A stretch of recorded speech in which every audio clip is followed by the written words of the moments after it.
Bueno, la última ocasión nosotros habíamos ya planteado las cuestiones de fondo que giraban en torno a este oscuro abismo del tiempo y cómo se fueron también configurando de manera gradual esos trasfondos, ¿no?, en gran medida inarticulados con respecto al imaginario que circundaba sobre todo a la cristiandad, es decir, a el mundo antiguo, a ese mundo previo a la instauración de la modernidad.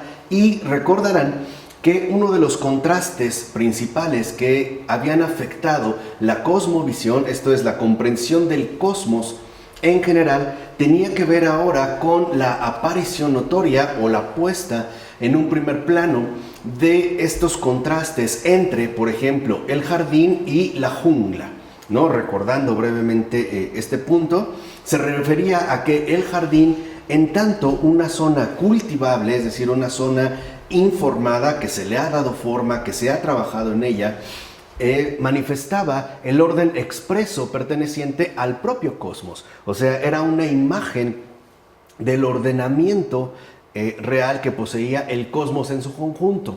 Mientras que, por ejemplo, la jungla, lo mismo que solía ocurrir en el caso del desierto, contrastaba con dicho orden y más bien manifestaba lo caótico, o sea, aquella zona inhóspita, ciertamente amenazante por la falta de cuidado, por su, digamos, desorden dado, y que manifestaba una ausencia justo de trabajo, en este caso de cultivo. De tal forma que, de manera general, podemos decir, y con eso es con lo que vamos a comenzar el día de hoy, lo siguiente: informe y demoníaco, ¿no? Estos son los significados del desierto y la jungla en este marco de las ideas del cosmos dentro de la cristiandad. En tanto, el desierto y la jungla, ¿no?, se caracterizarían dentro de este marco de ideas con aquello que carece de forma, de ahí pues que se les catalogue como algo informe y además demoníaco. En tanto expresarían una amenaza, por ejemplo, para la propia existencia humana, ¿no? La ausencia de un orden que impere, digamos, dentro de estos espacios, y sobre todo la presencia de un poder ordenador que sea superpuesto, por lo menos de entrada, al caos inicial, ¿no? Los peligros también que acechan en el desierto. Incluso el desierto, de alguna manera, puede ser considerado o ha sido considerado dentro de la tradición espiritual cristiana como un lugar de encuentro con Dios, y esto es verdad. En tanto, el desierto representaría esta soledad o este acto de aislamiento por parte del hombre para poder acceder a la presencia de Dios de manera plena.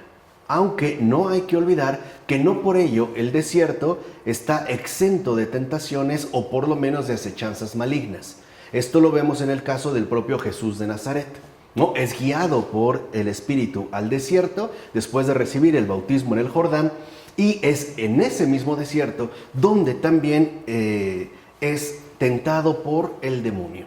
Entonces, estas referencias bíblicas, ¿no?, que es también lo que conforma este marco de ideas fundamental, ha tomado forma, al menos al establecer este contraste entre lo informe, que tendría una relación directa con lo caótico y por ende con lo demoníaco, y por otra parte, el jardín, en tanto una zona cultivada que representaría la presencia del orden que se ha, digamos, superpuesto al menos a este tipo de caos, a esta ausencia de forma.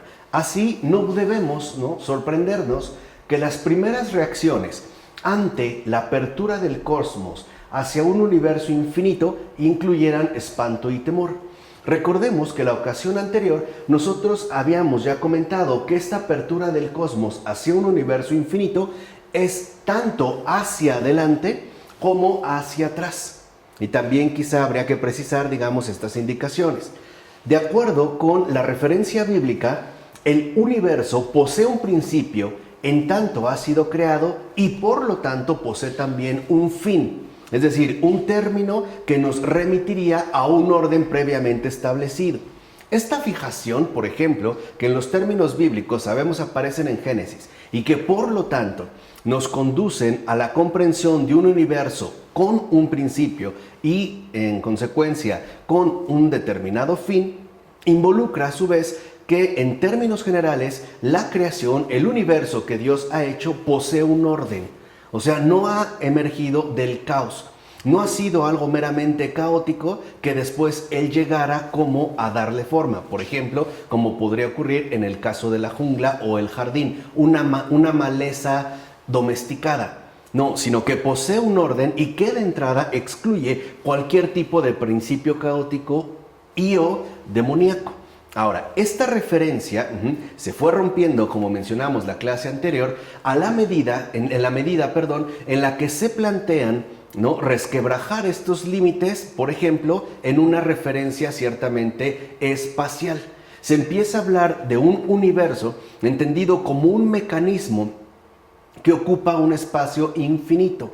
¿Por qué? Porque la referencia al creador ha quedado suspendida. Entonces ya no se puede pensar incluso en un espacio que Dios ha creado, por ejemplo, a lo largo de 7 días. Aunque el mayor impacto, como bien lo destacó Taylor en la ocasión anterior, tiene que ver con este desplazamiento de los límites, o sea, la anulación de las fronteras que delimitan al universo en términos temporales. O sea, el universo ya no ha sido creado en algún punto específico del pasado. En síntesis, no tiene un precedente fijo que lo pudiera ordenar dentro de un desarrollo definido, sino que se pierde, ¿no?, en ese oscuro abismo del tiempo en el cual no es posible entonces fijar un inicio o por lo menos una datación. Ahora, no es precisamente una datación numérica en el sentido moderno de hace miles de millones de años, sino que en principio una datación en tanto algo creado. De tal manera se rompen, por así decirlo, ¿no?, los límites que ordenaban el universo hasta entonces, y después también se van a desplazar hacia adelante. O sea, al no saber ya de dónde ha venido el universo, tampoco se tiene claro hacia dónde se dirige. De tal forma que dentro de este marco de ideas, ¿no?, al hablar ya con insistencia de un universo infinito, las fronteras que podían delimitar la comprensión misma del universo se vuelven borrosas, se vuelven cada vez más insignificantes. Y esta apertura hacia la afirmación, por lo menos teórica, de un universo infinito, en efecto incluyen por lo menos el espanto y el temor. ¿Por qué? Porque se ha anulado la presencia ordenadora del creador de todas las cosas. Ahora a lo que se le va a dar prioridad es a lo caótico, a lo informe y por ende también a lo demoníaco. ¿De dónde ha procedido este universo? De un caos. Es ciertamente un caos que no tiene ni un principio y que además carece de un fin. Ahora, entendido ya el fin, ya no solo como un término fijado, ¿no?, que para nosotros en términos ortodoxos significaría el fin del mundo, entendido en el sentido del mundo tal y como lo conocemos, tal y como lo experimentamos, sino que también el universo, por ejemplo, al ser infinito, al no tener ya una ordenación que nos permita comprenderlo en términos de fijación, carece por tanto también de finalidad. No tiene un propósito. ¿Cuál es la finalidad de este universo? Ninguna. Carece pues de un propósito mayor. Nosotros, por el contrario, sabemos como cristianos que el propósito fundamental del universo es llevar a cabo de manera concreta y real, incluso materializada, ¿no?, el plan de redención que el Señor tiene fijado. Pero al hablar de un espacio infinito que no tiene ni un principio ni un fin, pareciera entonces que todo se tambalea y lo que ahora va a predominar en este caso sería el caos, lo cual va a generar ciertamente, al menos en las inteligencias más destacadas de este tiempo, pues espanto y temor. ¿Pero por qué antes decían que el universo era finito? Finito no espacialmente o temporalmente, sino finito porque es reconocido como una obra de Dios. Pero puede ser obra infinita, ¿cuál es el problema? Claro, el problema es que, al menos en esta referencia, al abrirse, ¿no?, pasar del cosmos como algo creado y ordenado a algo informe, ¿no?, y caótico como puede ser el universo infinito, se pierde, digamos, el sostén que lo podría mantener dentro de una estabilidad o, como hoy nosotros diríamos, en términos de un sentido verdaderamente adecuado. no es que se reconociera como algo netamente finito, ni espacial ni temporalmente, sino que no se perdía de vista que este cosmos en general, ¿no?, a final de cuentas, posee una ordenación de segundo grado. O sea, en pocas palabras, es una criatura. De tal manera que más allá de esta criatura está ese poder supremo que lo sostiene y que garantiza su óptima conservación. E incluso que vela por el buen rumbo que toman, ¿no?, las cosas dentro de este cosmos. Cuando ya se pasa la noción de un universo infinito, simplemente se desborda hacia unos orígenes totalmente desconocidos que en último término se perderán en la oscuridad porque no sabemos de dónde venimos y tampoco ya nos queda claro hacia dónde es que nos dirigimos.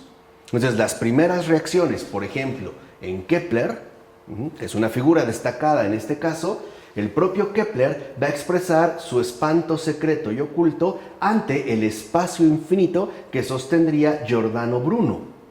Porque Kepler en esta frase expresa de fondo la cuestión central. Dice Kepler, nos sentimos perdidos. Se carece ya pues de un asidero. Pareciera que entonces lo que resalta en todo caso bajo la noción del espacio infinito es un abismo. Pareciera que ahora el abismo pasa a ser algo prioritario y además algo ante lo cual, en efecto, uno experimentaría tanto espanto como temor. El abismo ganaría, pues, en este caso, un terreno importante en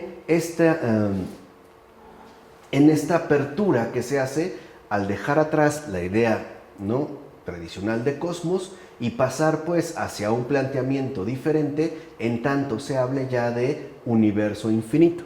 Aquí pues habría un cambio importante dentro del marco fundamental de ideas que configuran el imaginario en su conjunto. Ahora, la pregunta esencial es, bueno, ¿cómo cambiaron las cosas?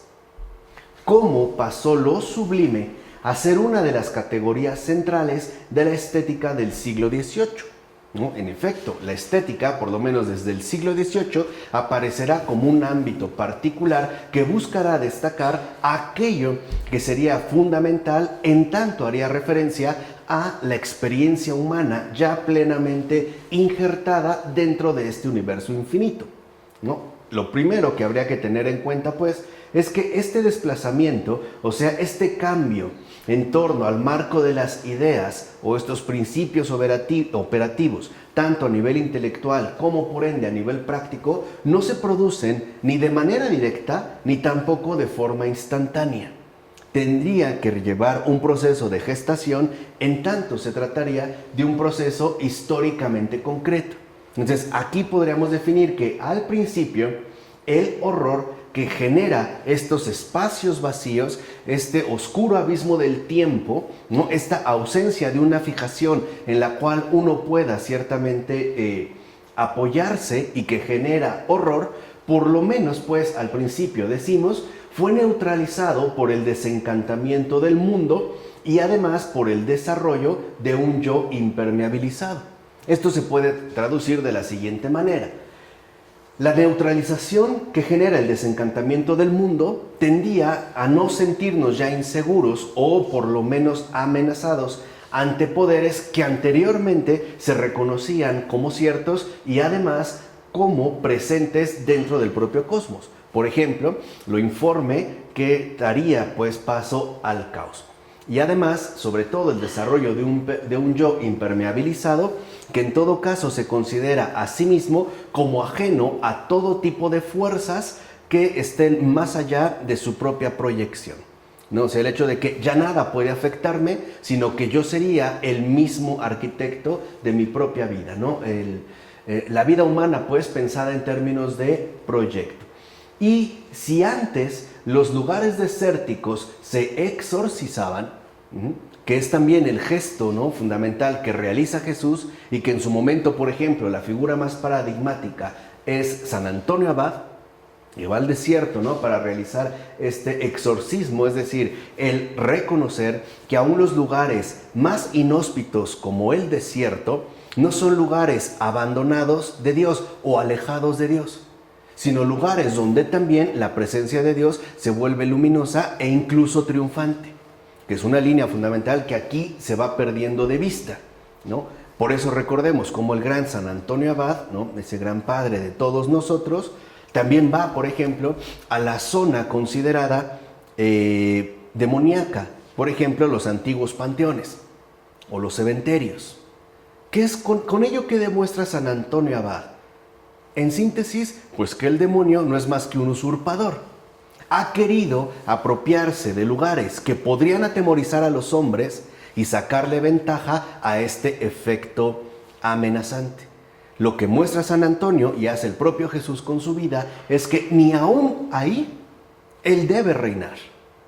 En todo lugar, literalmente, el reino y el señorío es del Señor, o sea, del Señor tu Dios. Por eso el nacimiento de Jesús es de noche. Porque en general, bajo el espacio, no tiene que ver con el oscuro abismo del tiempo, la noche tendería a ser pues esa circunstancia particular que podría, en todo caso, llegar a inspirar temor o espanto o por lo menos inseguridad. Y por eso el que es luz de luz nace literalmente en la noche. Nos viene pues a arrancar cualquier tipo de temor que pudieran despertar ciertas circunstancias que experimentamos en este mundo. Recordemos cómo incluso, ¿no?, los magos de Oriente son guiados por una estrella y la estrella se aprecia mejor de noche. Entonces es ya un aviso de salvación incluso con respecto a todos nuestros respectivos temores. De tal forma que aquí, ¿no?, decimos, si antes pues los lugares desérticos se exorcizaban, ahora las leyendas aterradoras que ciertamente estaban vinculadas a estos lugares van a ser desacreditadas por pensadores humanistas e ilustrados. O sea, se considerará que el tenerle miedo, por ejemplo, a un desierto o a unas catacumbas o a un cementerio sería cosa propia de personas ignorantes y retrógradas, o sea, de personas religiosas, pero no de personas, por ejemplo, humanistas e ilustradas que han alcanzado el nivel de la impermeabilización y por lo tanto el efecto narcótico del desencantamiento del mundo que trajo consigo el avance de este tipo de orientación, ¿no? Entonces, digamos como que se va a desacreditar. Así pues veremos cómo desiertos, montañas y enormes llanuras van a ser neutralizados e incluso armonizados y reunidos en el espacio único y ordenado de los mapas geográficos que serán elaborados ya por la teoría científica. En pocas palabras, las realidades concretas que conforman esta creación son neutralizadas en planos expuestos sin ningún tipo, digamos, de relevancia. En pocas palabras, el mundo en efecto se hace plano. Todo puede ser expresado mediante un plano. Y esta planicie, ¿no?, en el sentido literal de que todo queda aplanado, significa que entonces el mundo en su conjunto pierde su carácter simbólico. Ya no es la reunión, ¿no?, mutua, esta conjunción fundamental entre lo visible y lo invisible. Ahora, por ejemplo, los desiertos, las montañas, se reducen a una figuración que puede ser plasmada incluso a través de un papel. Entonces, ¿qué se ve en una montaña? Pues una cierta, ¿no?, superficie que al menos en términos gráficos puede ser plasmada. Entonces, cuando un niño a partir de aquí ve un mapa, lo único que ve son superficies que expresarían una realidad geográfica, de acuerdo al planteamiento que ha realizado la teoría científica. Y ya, digamos que se pierde, en todo caso, su verdadera significación, o sea, se atenta contra el propio realismo. Ahora, esta es una forma de neutralización que ha llevado a cabo, por ejemplo, la teoría científica. El desierto ya no es más que una gran extensión geográficamente localizable que ante todo se va a definir, por ejemplo, por sus condiciones climáticas, por el tipo de vegetación o el tipo de fauna que ahí habita. Lo mismo ocurrirá en el caso ya de la jungla. En pocas palabras, todo se naturaliza, se vuelve plano, ya no tiene pues una significación espiritual. Pero, y esto es algo importante que destaca Taylor, el horror sí regresa, aunque va a regresar en un registro distinto. O sea, ya no en base al realismo que trajo consigo el cristianismo y que nos mostraba la verdadera profundidad de las cosas, sino que ahora, y este es un cambio fundamental dentro del marco intelectual que aquí estamos explorando, el horror ahora se va a convertir en cierto modo en algo agradable. Y esta es como una implicación muy fundamental en tanto los efectos que ha producido. Por ejemplo, antes se tenía una clara conciencia de que el horror atenta contra la integridad propia del alma. Hoy en día, a partir de esta noción de sublime, que ahorita iremos nosotros desentrañando de manera mucho más detallada, hemos llegado a un punto donde en efecto el horror, por ejemplo, en nosotros, incluso puede manifestarse hasta cierto grado como algo agradable.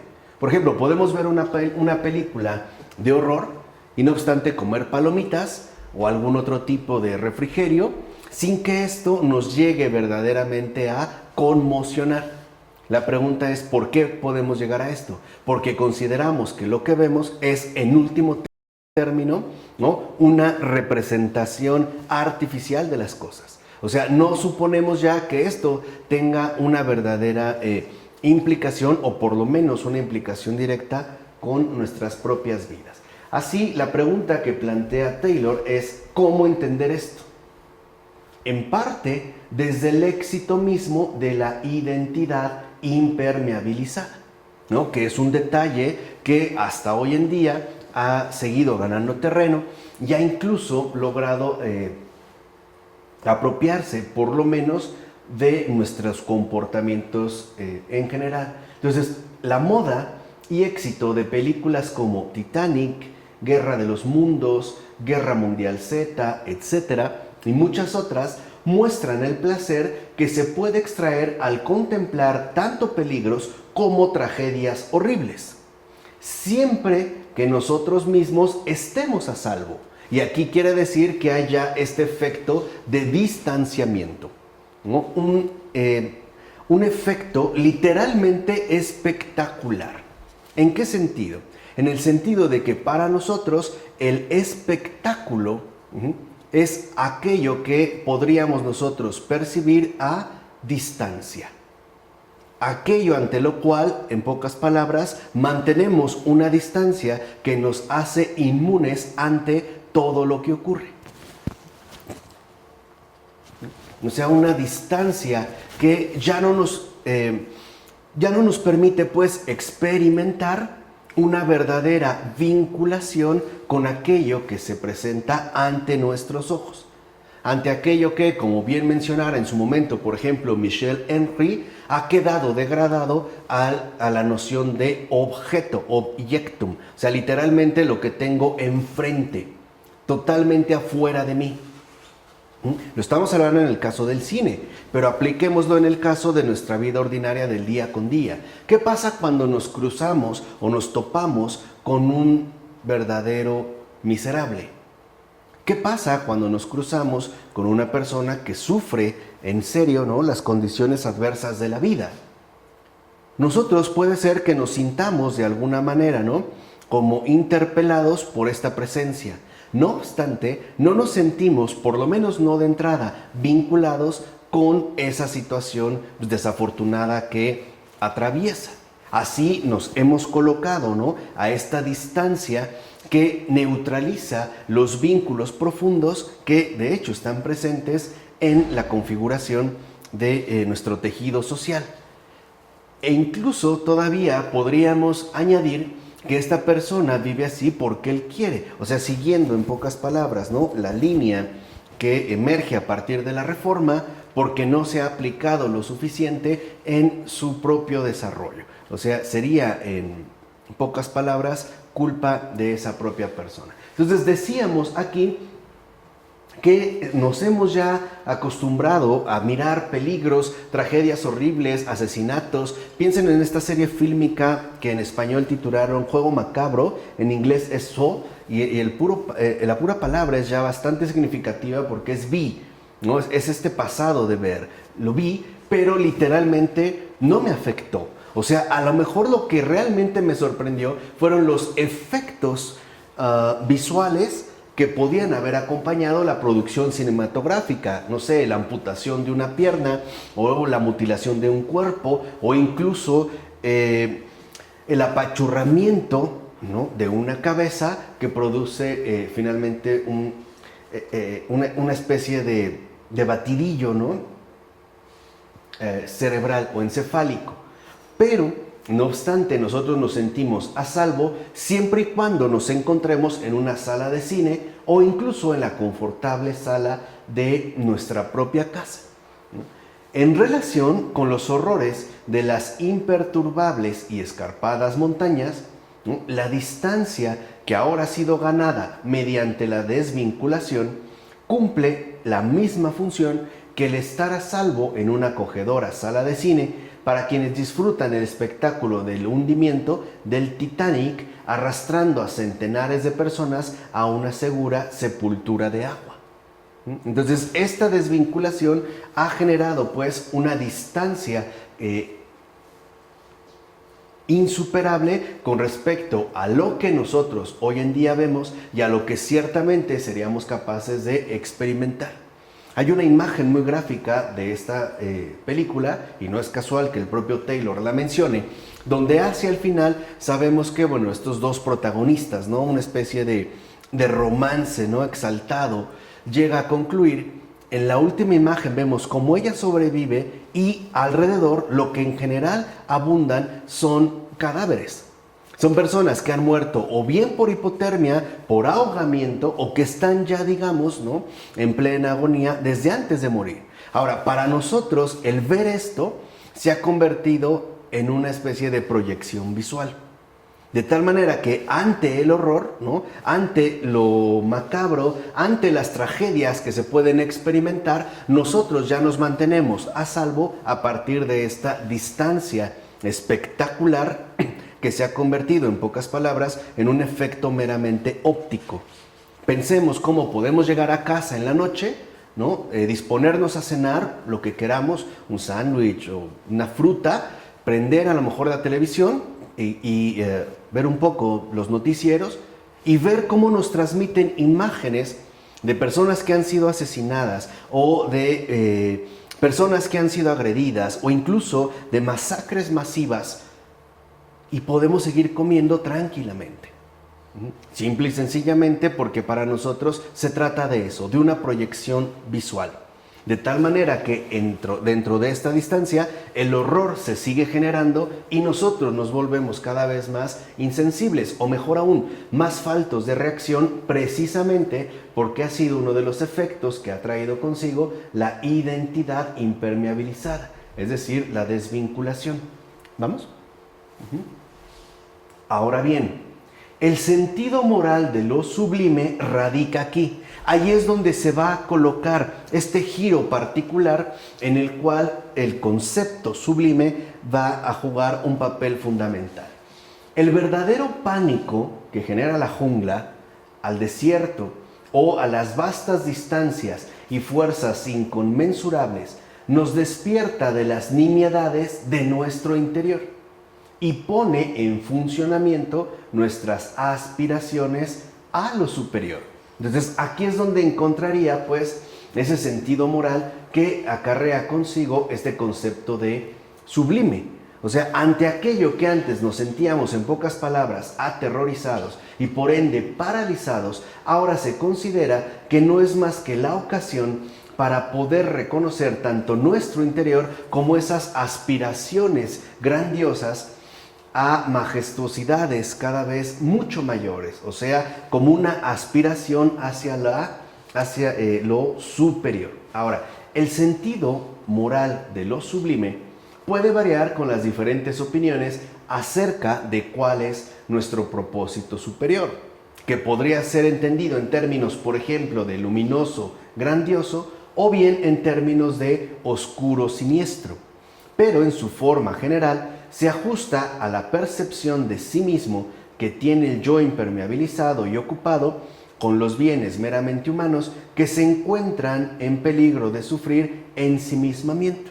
O sea, quedar finalmente como enroscados en nosotros mismos sin poder recuperar esa sana objetividad que nos volvería de nuevo a reconectar con el entorno circundante, o sea, a superar en este caso el efecto de la desvinculación. Ahora, este sentido moral entonces ya va a ser asumido en una doble vertiente. Por un lado, quienes consideran que el propósito superior es luminoso y grandioso, apelando a lo más humano de la humanidad o al despliegue y la consecuente encarnación de estos ideales, o bien considerar que nuestro verdadero propósito superior tendría que ser más bien de índole oscuro-siniestro, cuyo ejemplo quizá más paradigmático, es decir, más ejemplar, sea Nietzsche y todos los que seguirán en este camino. Para Nietzsche, como nosotros ya lo hemos visto, lo fundamental del hombre es alcanzar esas cuotas de rebelión, ¿no? Esos perfiles literalmente de rebelión satánica que nos colocarían en la cima de nuestra máxima superioridad, de ese humano demasiado humano que en último término apunta a la figura del sobrehombre, ¿no? Aquel que ha incluso alcanzado su máxima plenitud por la vía oscuro-siniestra. Esta sería, digamos, como una de las líneas que se van a plantear hasta algunos autores que igualmente considerarán que nuestro verdadero propósito superior se encontraría en último término en la línea de lo oscuro-siniestro. Por ejemplo, Lovecraft y sus montañas de la locura, ¿no? Que apunta igual que la realización de lo humano tiene que ir en el sentido del oscuro siniestro y por lo tanto volver a esos oscuros abismos, ya no solo del tiempo, sino incluso de la psique, hasta llegar, ¿no?, al mundo contemporáneo, donde a veces podemos considerar que el oscuro siniestro, por ejemplo, los más conocidos y afamados asesinos seriales, representarían la verdadera realización de nuestro propósito superior, o los máximos capos del crimen organizado, o los narcotraficantes mucho más reconocidos, etc. Se empieza pues a neutralizar e incluso se empieza a considerar lo sublime como una aspiración a lo superior, pero ambivalente, ya sea por la vía luminosa grandiosa, ¿no?, o por la vía oscuro-siniestra. En síntesis, ahora lo sublime ya no solo es lo santo, sino también lo satánico. Esa es la línea que se abre y a partir del concepto de sublime y su respectivo sentido moral. La visión del exceso, por ejemplo, como algo inmenso, extraño, inabarcable, aterrador, capaz incluso de provocar espanto, irrumpe en el ensimismamiento y despierta nuestro sentido de lo realmente importante, que en el plano estético es lo que se busca enfatizar justo con este concepto de sublime. Ahora, ya sea que se trate de la infinitud de Dios, que se podría contemplar a través de esta inmensidad, o quienes lo plantean en términos de nuestra vocación moral superior. Ahora, esto lo veremos si nos fijamos en otra evolución que refleja el nuevo lugar ocupado por lo salvaje.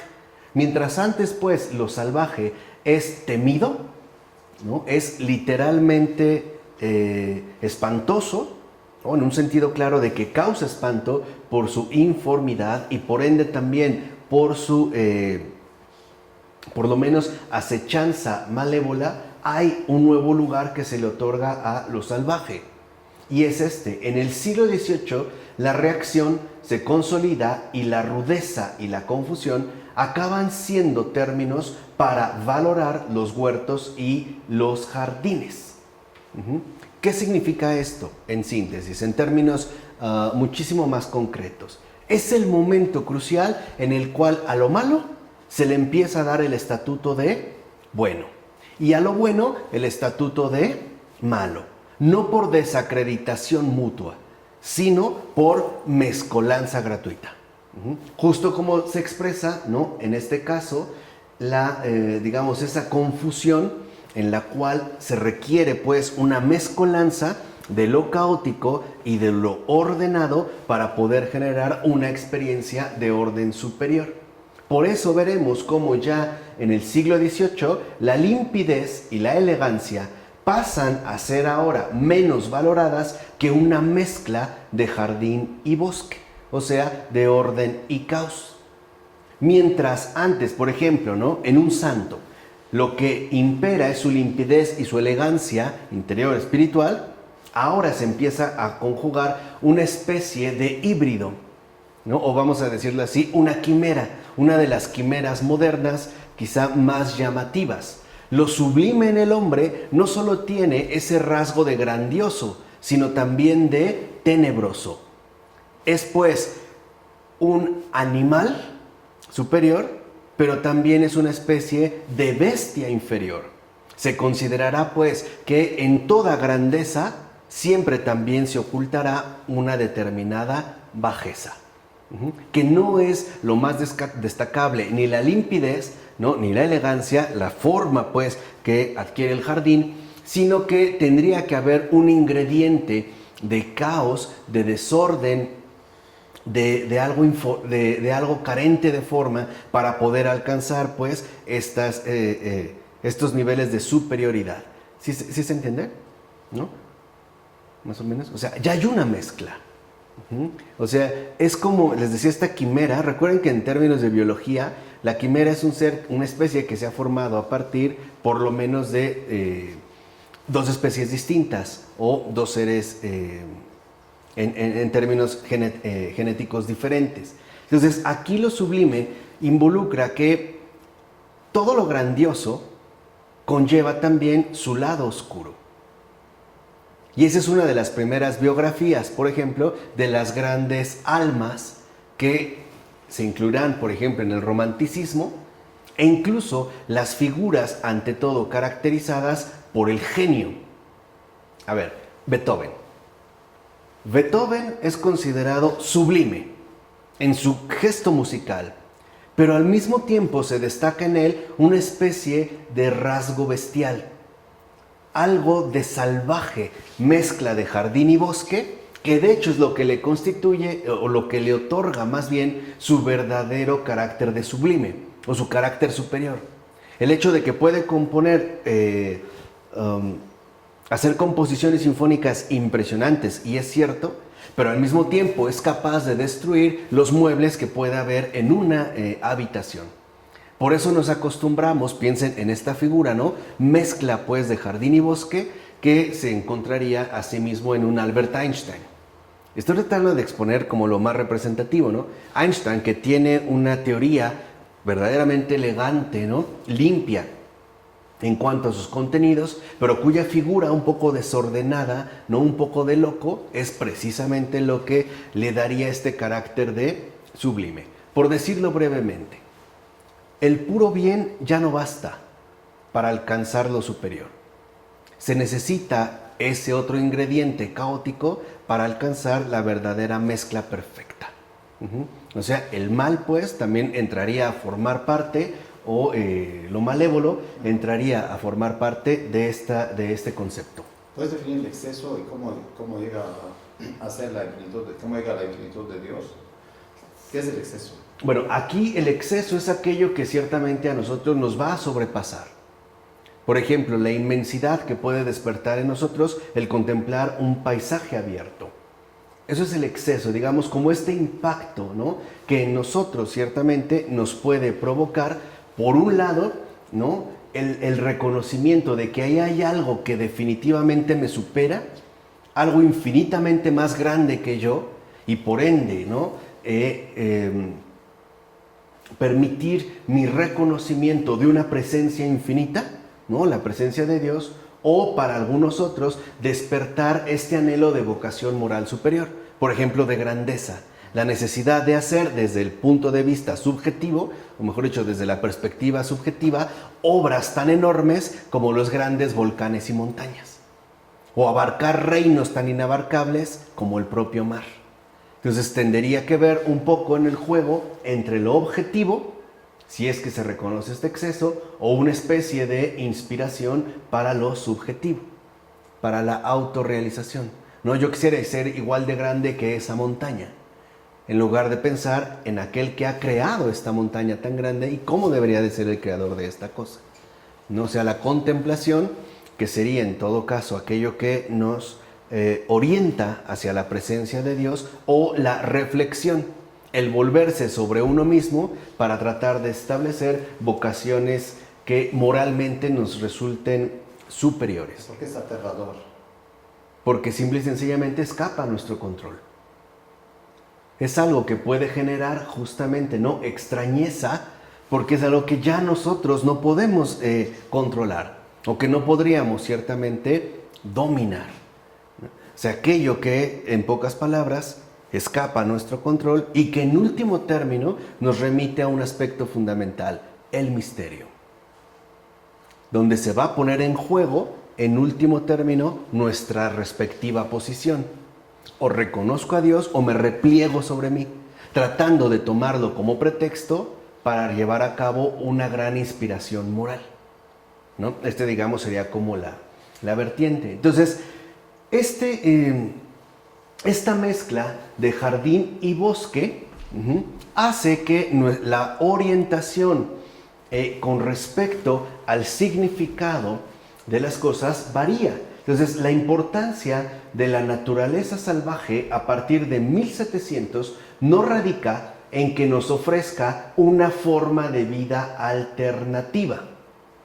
La idea es que estar en contacto con ella y abierto a ella despierta o fortalece en nosotros algo que nos permite llevar una vida adecuada, la cual forzosamente desembocará casi por entero en la civilización.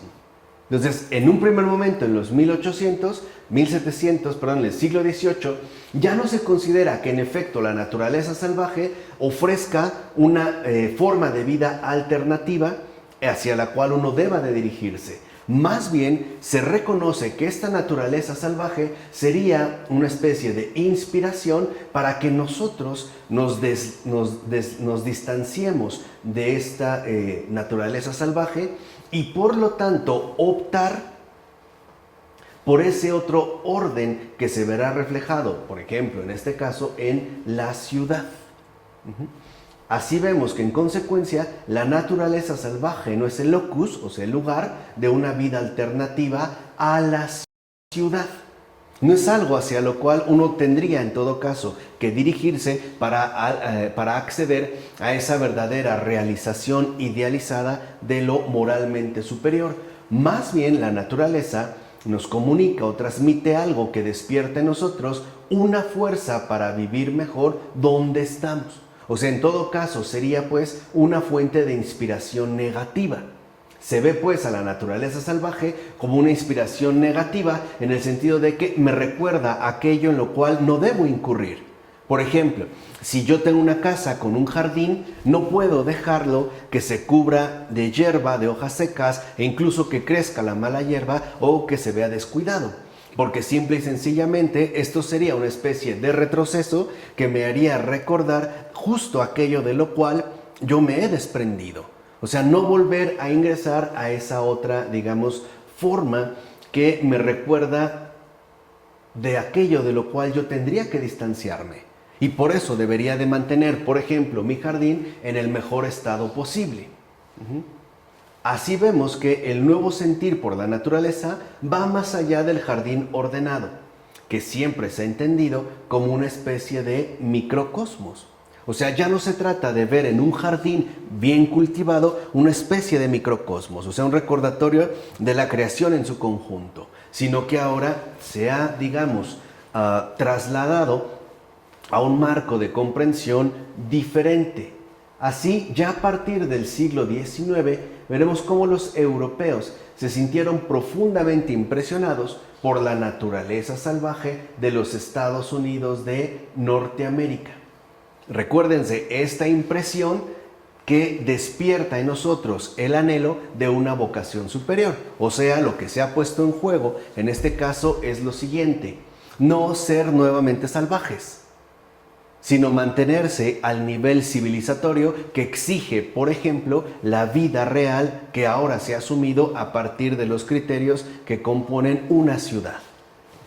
Entonces, cuando habla de sus viajes por el norte de Nueva York, Chateaubriand, por ejemplo, no sé si se pronuncia así, Chateaubriand, por ejemplo, dice: en vano la imaginación intenta deambular a sus anchas en medio de las llanuras labradas, ¿no?, de Europa.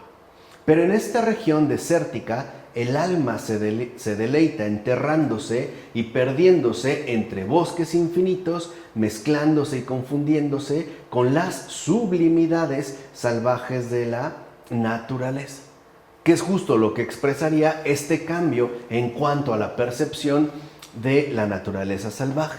Incluso refiriéndose a su viaje de 1803 por el Valle de Ohio, el estadounidense Thaddeus Mason Harris afirma lo siguiente: hay en las sombras y el silencio de estos bosques inmensos algo que impresiona a la mente de sobrecogimiento. En la soledad más profunda, solos con la naturaleza, conversamos con Dios. Que sería, digamos, otra de las referencias que empieza a despertar estas sublimidades vinculadas con la naturaleza salvaje. Y añade, y esto es lo fundamental, lo sublime de la naturaleza cautiva al tiempo que sobrecoge y deleita a la vez que eleva y ensancha el alma. Sería pues una experiencia muy peculiar que va a girar en torno a esta definición de lo sublime. O bien, como escribió otro estadounidense: cuán magníficas son las ventajas de la soledad, cuán sublime es el silencio de las energías incesantes de la naturaleza. En el propio nombre de la naturaleza salvaje hay algo que deleita el oído y sosiega el espíritu del hombre. Hay religión en ella. Entonces vemos cómo ahora en estas cuestiones, ¿no?, que van a estar articuladas alrededor del concepto de lo sublime, se empieza a dibujar un perfil de índole religioso. Encontrar incluso en este contacto con lo salvaje una referencia fundamental para la configuración de nuestra propia elevación humana, o sea, para la adquisición de nuestro verdadero perfil en tanto superior. Así lo que vemos que se empieza a plantear es que el elogio, ¿no?, que se pueda hacer de la naturaleza salvaje no supone que ésta ofrezca una sede alternativa para una vida mejor, porque su importancia más bien residía o reside en que nos ponía en contacto con algo superior, ¿no?, llamado sublime, que ciertamente podíamos perder de vista con facilidad. O sea, no se trata de volvernos todos salvajes y regresar al estado de naturaleza, sino de tomar en cuenta aquello que esta misma naturaleza, en su estado salvaje, nos permite recordar. Pareciera que nos devuelve, pues, la inspiración. Ahora, que los espacios naturales fueran desérticos y solitarios, aterradores y severos, era esencial para que surtieran su efecto de sublimación. Si en lugar de estos espacios naturales salvajes, o sea, entiéndase en términos de desérticos y solitarios, aterradores y severos, hubieran visto jardines bien cultivados o incluso campos de cultivo bien labrados, no habría generado este tipo de impacto. Porque, como escribió otro estadounidense más, las montañas de Adirondack manifestaban imprecisión, terror, sublimidad, fuerza y belleza. Y esa era la razón por la que nos hablan de Dios, pues eran un símbolo de su omnipotencia. Entonces ya también, digamos, esta omnipotencia de lo divino empieza a hibridarse con la noción de lo terrorífico. Por eso, parte de la sublimidad de la naturaleza salvaje consistía en su extrañeza, en su carácter inhóspito para el ser humano, es decir, en el hecho de que en realidad no se pudiera vivir ahí. Es lo que dijimos, una especie de inspiración negativa. Pero abrirse a ella nos permite vivir adecuadamente fuera de ella. O sea, habría que reconocer lo salvaje como una fuente de inspiración para lo civilizado. De hecho, este es el sentido de la sentencia del escritor Thoreau. La conservación del mundo radica en la naturaleza salvaje. O sea, no se trata de hacernos salvajes y volver a cazar y tratar de comer carne cruda, sino en tratar de mantener el mundo, entendido como este mundo civilizado, a partir del recordatorio constante que nos transmite la naturaleza salvaje. No podrían quedar ciertamente desligadas o desvinculadas. Ahora, a lo que se refiere entonces esta célebre sentencia de Thoreau es que a pesar de su hostilidad hacia el hombre, o precisamente por ella, debemos vivir en contacto con esta fuerza inhumana si queremos vivir bien. Esto es, vivir con toda la profundidad y extraer de la vida hasta el tuétano, en contraposición a la masa de los hombres que viven en la desesperación apagada. Entonces, así pues, la naturaleza a la que no podemos volver la espalda es la fuente perenne de nuestra vida. Dice el escritor, ¿acaso no soy yo mismo en parte hojas y verdor? Y por eso es necesario recuperar el contacto con esta fuerza superior, es decir, sublime, aterradora, pero al mismo tiempo, podemos decirlo así, aleccionadora, ¿no? Se está dando digamos, como este replanteamiento del marco intelectual de comprensión. Ahora, de cierta manera, el sentido moral de lo sublime y buena parte del imaginario cósmico posterior ya al siglo XVIII se pueden considerar una reacción ante la vacuidad y el antropocentrismo, o sea, ante el vacío que se empieza a experimentar en base a este universo infinito, y el antropocentrismo, o sea, el colocar todo dentro de la propia realización del hombre, o sea, dentro de los criterios que impone el marco inmanente, pero no puede reaccionar simplemente retrocediendo. O sea, el sentido de la profundidad no se puede encontrar en una eternidad que ya no se percibe como real. Acuérdense, Dios ha quedado prácticamente desdibujado. No se niega, en pocas palabras, su existencia, pero sí se omite su eficacia.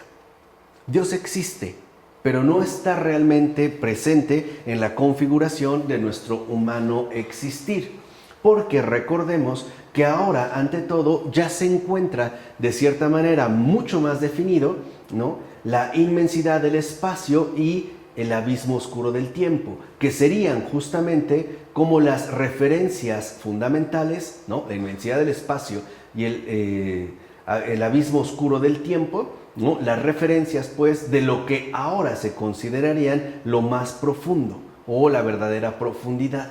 Así ya no carece de problemas encontrar lo que es más que humano en Dios, sino que aparece en la escalofriante extrañeza de las inmensas montañas y los torrentes salvajemente furiosos.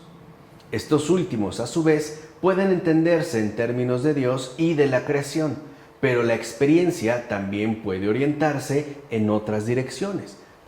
Por ejemplo, recordar esta fuerza no furiosa que habría, por ejemplo, que emplear o incluso asumir para llevar a cabo una revolución arrasadora, a la manera de un torrente que logre arrastrar todo consigo a su propio ritmo y a su propio paso impetuoso, ¿no?, como podría suceder en las cataratas del Niágara, ¿no?, en Canadá.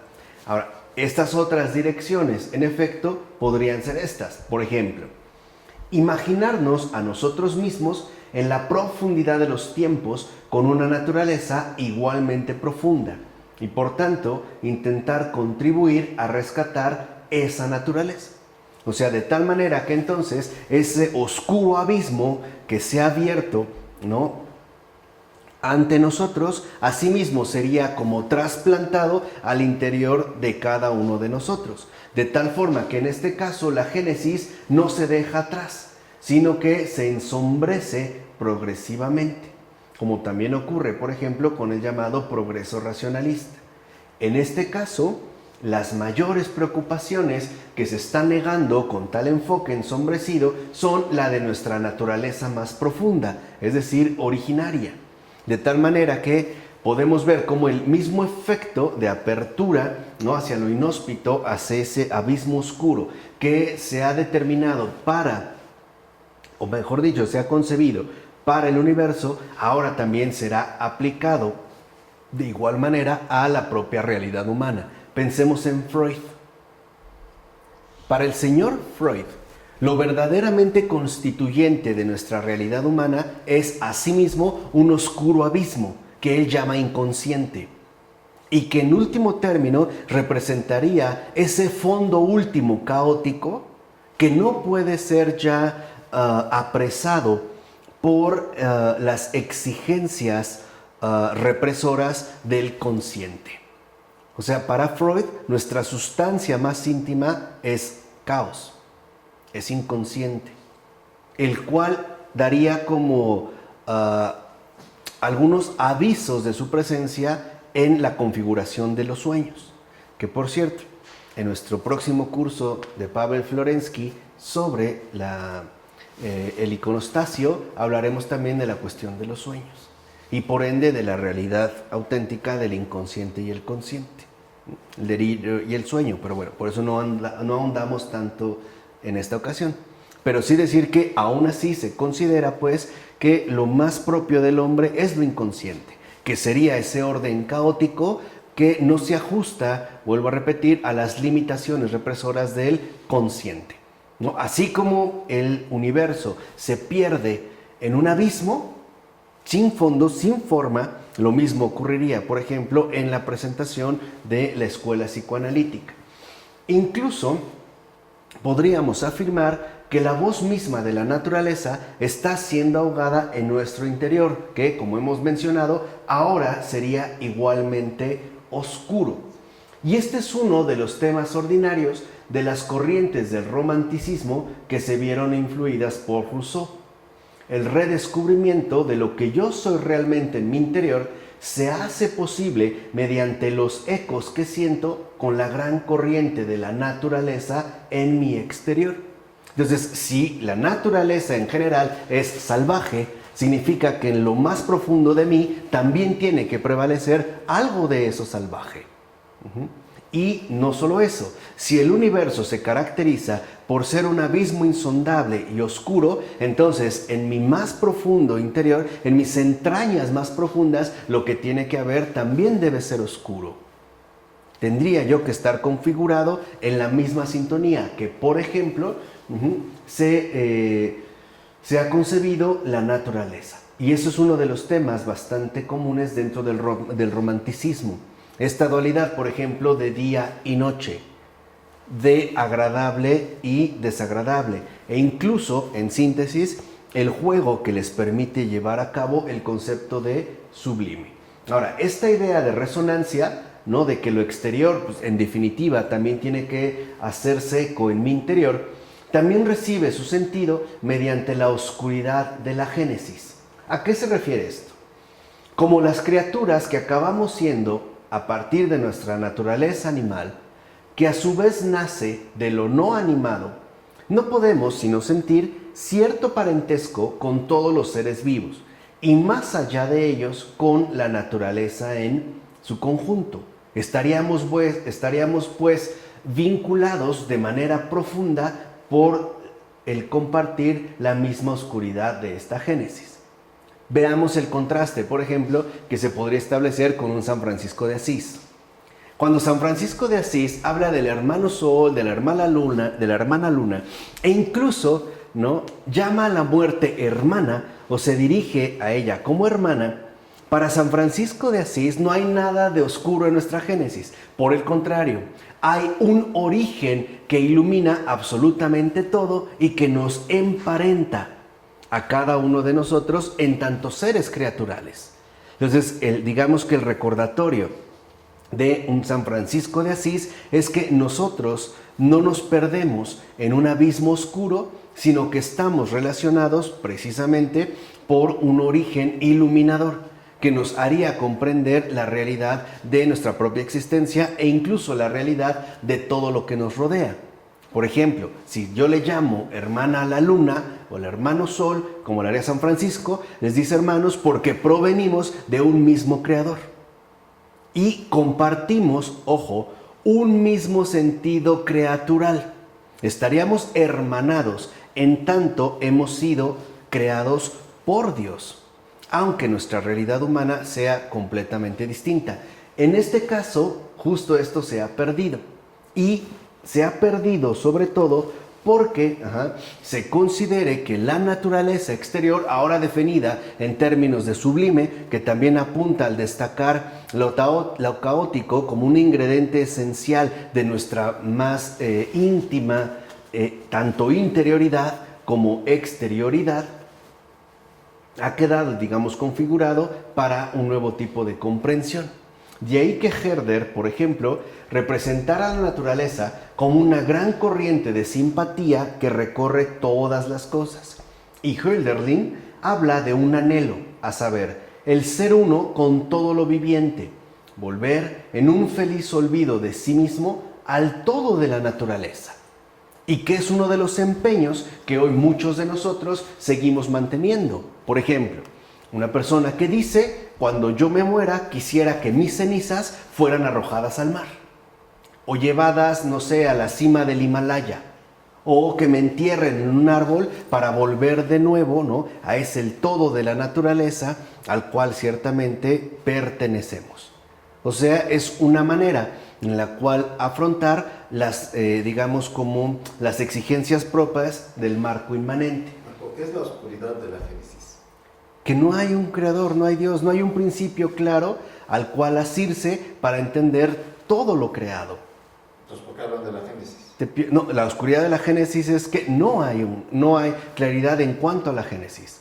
Por ejemplo, esta oscuridad de la Génesis, ¿quién la despacha literalmente de un plumazo? Pues el Señor en la Biblia. ¿Cuál es el primer versículo del Génesis? En el principio. Ya, o sea, esto lo que hace literalmente es prevenirnos contra la tentación de la oscuridad de la Génesis. ¿Por qué? Porque lo que nos muestra es que hay un principio. O sea que las cosas no vienen de la nada, sino que hay un principio ordenador que todo lo rige, todo lo sustenta y todo lo encausa. De tal manera que todo proviene de Dios. Por eso San Francisco de Asís, ¿no?, le llama a la muerte hermana. Literalmente lo que hace San Francisco de Asís, y eso es increíble, ¿no?, realmente es increíble, es quitarle el falso reino que posee la muerte, como si fuera un poder invencible que ha existido por sí misma. Lo que le dice es: no, tú también eres creación de Dios, te guste o no. Si no directa, aún así, tú estás aquí porque Él lo ha permitido, o te ha permitido, digamos, mantenerte. Pero sabemos que al final será destruida, aunque sea la última. O sea, no son omnipotencias independientes. Todo está bajo la mirada del Señor, en justicia y en caridad. Entonces, por eso el Génesis ya nos prevenía desde el principio. En el principio, ¿no?, Dios dijo. O sea, hay un principio, y este principio es Dios mismo, es la Trinidad. Es el Padre, el Hijo y el Espíritu Santo que no nos permiten hundirnos en una oscuridad impenetrable, sino acceder a la luz que nos va a permitir iluminar y comprender todas las demás cosas. Eso es aquí lo que se ha perdido. Entonces, por ejemplo, si yo profundizara, no sé, pienso en un San Bernardo, que me parece que es uno de los grandes, verdaderamente grandes conocedores del alma humana. Cuando él profundiza en el alma, llega a reconocer nuestra realidad. Por ejemplo, él habla de que el hombre no debe olvidar que es tierra, humus en latín.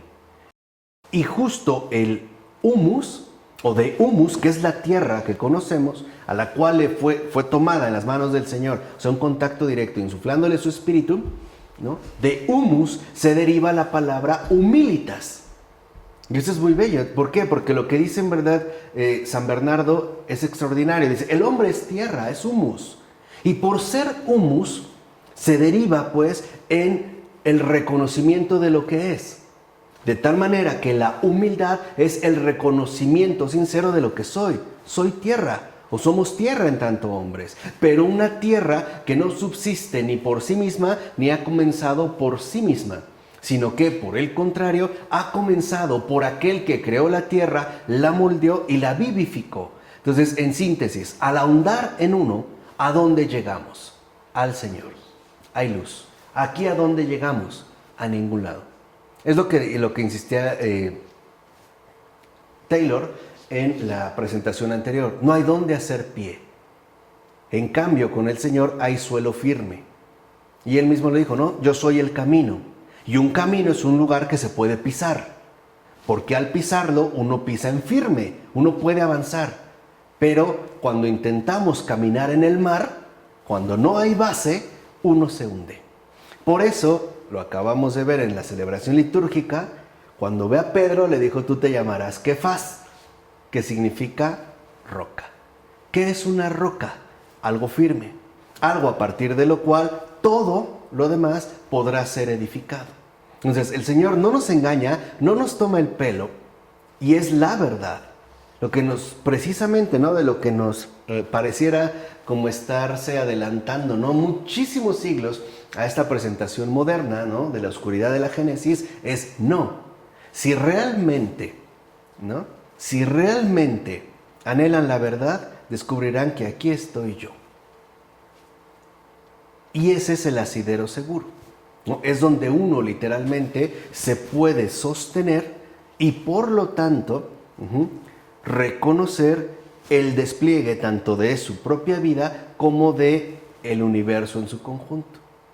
Ya no en términos de infinito, sino de creado. Por lo menos algo es claro. No necesito llamarle infinito, ¿no? Para reconocer que de entrada sí es algo muchísimo más grande que yo. Incluso en términos físicos, ¿no? El término de infinito es que se va. No sabemos lo que yo les decía, ni de dónde viene, ni por lo tanto hacia dónde es que se dirige. ¿Sí? ¿Ahora sí? Sí. Así pues, la idea que nuestra humanidad emergió de una vida animal que compartimos con otros seres vivos obtuvo una resonancia todavía mayor al considerar que hemos evolucionado justamente a partir de esas otras formas de vida. Ahí es donde entra la teoría evolutiva de Darwin. Claro, si ya hay una oscuragénesis y aparte ya se ha reconocido que formamos un todo con esa naturaleza que nos rodea y que además estamos emparentados con esa vida animal salvaje ciertamente precedente, al dar de una forma teórica ya presentable, o sea, con la teoría de la evolución, entonces esta idea, ¿no? Va a quedar todavía muchísimo más resaltada. De hecho, podemos decir que esto ha pasado a ser uno de los puntos esenciales de buena parte de la conciencia y de la preocupación ecológica contemporáneas. O sea, el hecho de sostener, ¿no? Para estas corrientes ecológicas que atentar, por ejemplo, contra los demás seres vivos es atentar contra las fuentes de las cuales, de hecho, nosotros mismos provenimos. Allí estaríamos nosotros emparentados. Entonces sería como irse matando uno mismo. Y lo mismo ocurriría en el caso de los árboles o la contaminación de los ríos, etc. Sería, como se habla, ¿no? Los pulmones con los que realmente respiramos y por ende estaríamos atentando contra nuestra propia realidad natural. La madre naturaleza. Exacto, el hecho de que se habla de la madre naturaleza, ¿no? Y como aquello que nos acoge, que nos da la vida y que aparte nos vuelve a recibir en ella, otra vez como tierra, ¿no? Entonces la idea es volver de nuevo a la naturaleza, porque de ahí es que nosotros hemos venido. Por eso les decía el hecho de que echen mis cenizas al mar o que me coloquen como abono, ¿no? Para un cierto árbol o algún determinado tipo de planta, ¿no? O el reconocer que me haga polvo, pero no para la confirmación clara de lo que soy, sino para ese retorno de nuevo a la naturaleza que sigue pues su proceso ciego, ¿no? Su avance de evolución. No obstante, se aprecia una complejidad, una tensión, a veces incluso casi una contradicción en la imaginación moral de la naturaleza. En efecto, Tenemos parentesco con esta naturaleza, ya que es la fuente de nuestra vida y de ahí la proximidad de la sangre, más cerca de lo que a veces pensamos que estamos de las personas con quienes convivimos muy de cerca. Pero al mismo tiempo, esta naturaleza puede ser vasta, terrorífica e inhumana, ajena, hostil, indiferente e incluso amenazante. Por ejemplo, hoy esta proximidad, ¿no?, que se le ha dado un énfasis enorme al hablar del parentesco con la naturaleza, conlleva que algunas personas consideren incluso más importantes a los animales que a sus prójimos. Pero por otro lado, esa misma naturaleza se puede presentar como algo verdaderamente hostil, terrorífico, inhumano, por ejemplo, a través de los sismos o las catástrofes naturales que padecemos, o cuando una persona, por ejemplo, al ir a una excursión a una zona boscosa, ciertamente peligrosa, fue devorada a lo mejor por un oso o por una manada de lobos, o murió por hipotermia debido a una nevada imprevista que redujo todo a un estado de congelación. Entonces, por un lado, ¿no?, hay como una tensión doble. Sí, se exalta la naturaleza, pero por otro lado también uno se puede llegar a espantar ante lo que la naturaleza es capaz de realizar. Por ejemplo, recuerdo el caso de una señora que se dedicaba ante todo a la convivencia con, si mal no recuerdo, eran hienas. Entonces se dedicó a cuidar hienas y era conocida por eso. Entonces ella convivía con las hienas, era parte de la manada, no es cierto, con lobos. Y llegó un momento en el que descubrieron que los propios lobos se la habían comido. Entonces, esa es un poco como la ambigüedad en la cual nos podemos llegar a mover.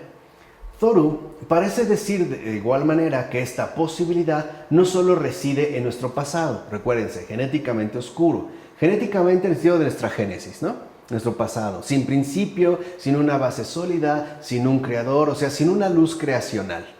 Simple y sencillamente un oscuro donde uno no puede ya sentarse, ¿no? Ya que en su libro, el Walden, habla de lo salvaje que hay en sí mismo y de lo animal que hay en nosotros y que despierta a medida que nuestra naturaleza superior se adormece. Y añade, es reptil y sensual y tal vez no pueda ser extirpado como los gusanos que incluso en vida y con salud ocupan nuestro cuerpo. De hecho, para este escritor, el intento de negar lo salvaje, tanto exterior como interior, sería en último término lo que degradaría nuestra vida. Deberíamos pues de exaltar eso salvaje que incluso constituye nuestra esencia más propia. ¿Cómo se exalta el salvaje? Como él dice, o sea, el hecho de que en último término, mientras más nosotros, por ejemplo, ¿no?, nos adormecemos en nuestra naturaleza superior racional, como que nos volvemos o nos manifestamos incluso como los verdaderos animales que en principio somos. O sea, en tanto fenómenos meramente naturales. De hecho, Thoreau es uno de los grandes inspiradores de los movimientos ecologistas más recientes. Este retorno a la naturaleza. La idea aquí es que nuestra existencia o vitalidad o creatividad depende no solo de lo inhumano exterior a nosotros, por ejemplo, de la energía abrumadora de la naturaleza virgen que despierta el heroísmo en nosotros, sino de lo salvaje y lo prehumano que hay en nosotros y que resuena con esa energía exterior y ajena. O sea, todo proviene de la naturaleza. De esta naturaleza salvaje que no solo percibimos en lo exterior, sino que incluso se encontraría presente en lo más interior de nosotros. ¿Qué es lo que voy a encontrar? Naturaleza salvaje, indómita, inhóspita, o sea, caótica. Una mezcla, como decía Taylor, de jardín y bosque, ¿no?, de jardín y jungla. El hombre moderno es un claroscuro, ¿no? Es este claroscuro, esta mezcla, ¿no?, este híbrido entre la luz y las tinieblas, ¿no? Hay algo que realmente aparece de fondo, ¿no?, en nuestras figuras, mientras más geniales, más mezcladas, más claroscuras, ¿no?, más jardín y bosque. Ahora, en este caso, hemos ido más allá de Kant, donde lo sublime despierta nuestra agencia moral suprasensible y donde, en palabras de Kant, el cielo estrellado sobre mí puede vincularse con la ley moral en mí, O sea, como dos realidades que nos llenan por igual de admiración y respeto. O sea, lo que veo afuera en el universo, ¿no?, infinito, el cielo estrellado sobre mí, pero también la inmensidad de la ley moral que radica en mí, lo cual representaría pues la admiración de esos dos universos igualmente admirables y dignos de respeto. Lo que hay más interior en mí, como la ley moral, así como eso superior, ¿no?, que nos desborda. Ahora nos encontramos más bien en los dominios de Schopenhauer, que es justo el que lo va a plantear, donde nuestra energía vital proviene de una voluntad que ante todo es salvaje. Y aquí sí el planteamiento es que la voluntad, que es según él el principio fundamental de todo, es de entrada carente de principios y por ende amoral. Ya no se ajustaría a las exigencias morales, por ejemplo, del planteamiento kantiano.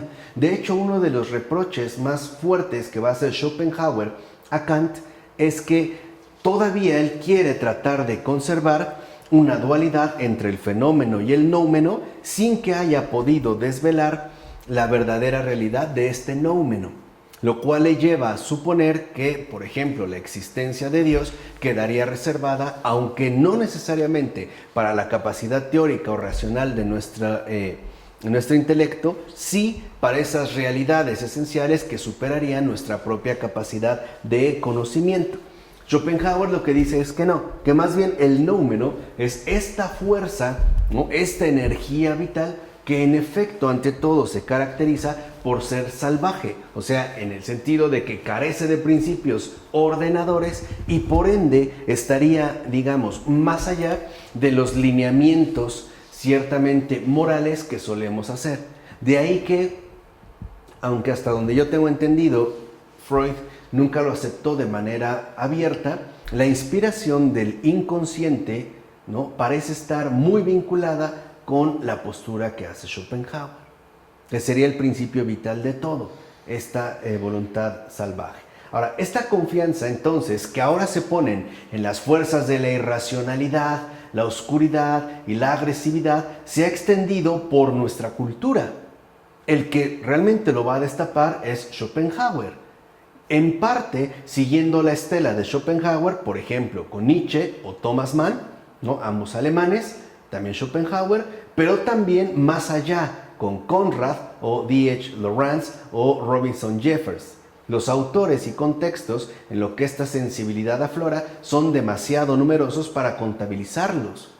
Entonces, si vimos que se fue haciendo una mezcolanza, poco a poco a partir de lo sublime, ¿no?, que mezcla, por ejemplo, lo grotesco con la experiencia de lo agradable y se empieza a hacer, dijimos, esta especie de hibridación de este claroscuro, esta mezcla entre jardín y bosque, poco a poco entonces se irá destacando ahora más las fuerzas oscuras o el dark side, ¿no?, que se conoce a grandes rasgos bajo esta expresión. Ahora, lo que realmente sería fundamental sería la irracionalidad, la oscuridad o la agresividad que nos remitiría a ese principio fundacional que estaría en la base de todo lo que nosotros vemos.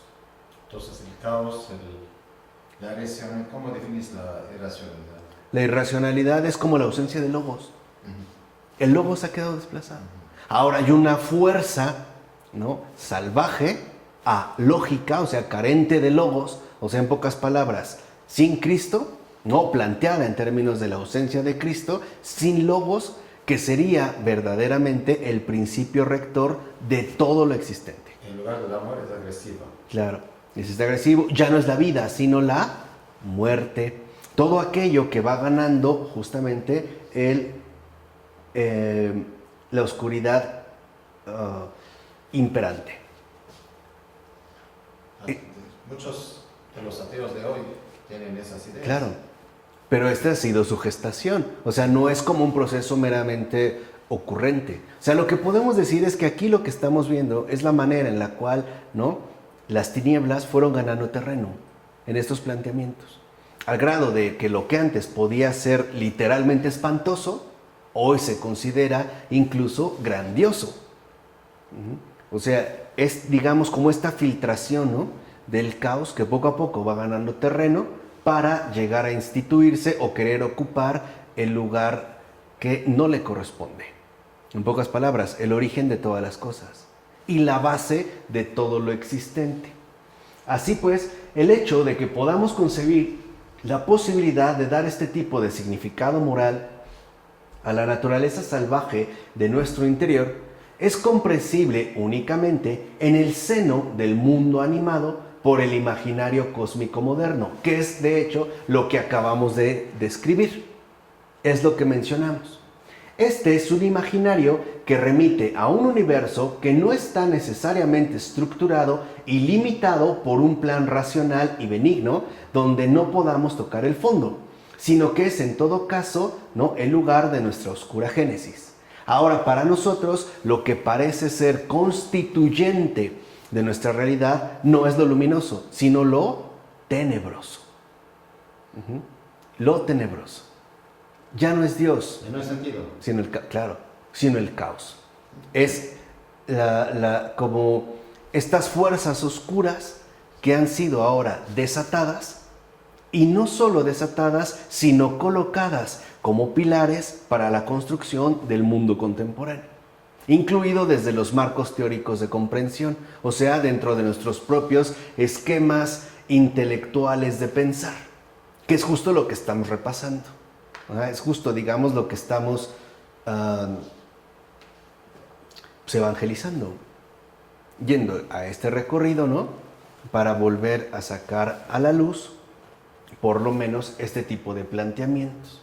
Así, esto nos conduce asimismo a no perder de vista que para comprender la transformación de nuestra perspectiva, desde el cosmos hacia el universo, del orden al caos, de lo definido a lo indefinido, de la luz a las tinieblas, no podemos limitarnos únicamente a los cambios producidos en el ámbito de nuestras creencias teóricas, como las versiones simplistas lo suelen plantear. Dicho brevemente, no se trata solo de que nuestras teorías hayan cambiado, sino que la interpretación espontánea e irreflexiva que proporciona el contexto o marco intelectual a estas creencias también se ha alterado drásticamente. Entonces, no solo han cambiado los contenidos de nuestro pensamiento, sino que nuestros propios modos de pensar se han visto a sí mismo modificados.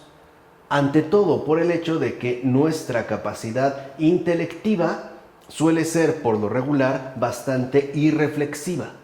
O sea, no nos tomamos en serio si aquello que nos dicen viene de la verdad o no, o a dónde es que en todo caso conduce. Pareciera que nosotros lo aceptamos sin mayor tipo de problemas. Lo vemos que así, donde nuestros antepasados veían su mundo como el locus, ¿no?, este lugar de espíritus y fuerzas, y lo interpretaban como un cosmos fijo y ordenado, no es lo que decía, algo fijo, ordenado, y por ende, aunque sea inmenso, no es caótico, ¿no? Independientemente de si comprendían y aceptaban alguna imagen en particular de ese cosmos, nosotros ahora experimentamos un universo como algo ilimitado, es decir, inabarcable por la imaginación, y solo en el mejor de los casos, esto se da mediante una teoría enormemente abstracta, por supuesto matemática, que queda lejos del alcance de la mayoría de nosotros. Hoy, para insistir, por ejemplo, lo ilimitado e inabarcable por la imaginación, acabo de escuchar en un programa de radio al parecer, se ha descubierto una galaxia extremadamente lejana que se calcula en términos de miles de millones de millones de millones de años luz. La imaginación colapsa. No podemos calcular esa medida. Ahora, aunque es una abstracción matemática, o sea, un planteamiento matemático, se utiliza para que nuestra imaginación colapse y ciertamente aceptemos que en realidad se trata de un universo infinito.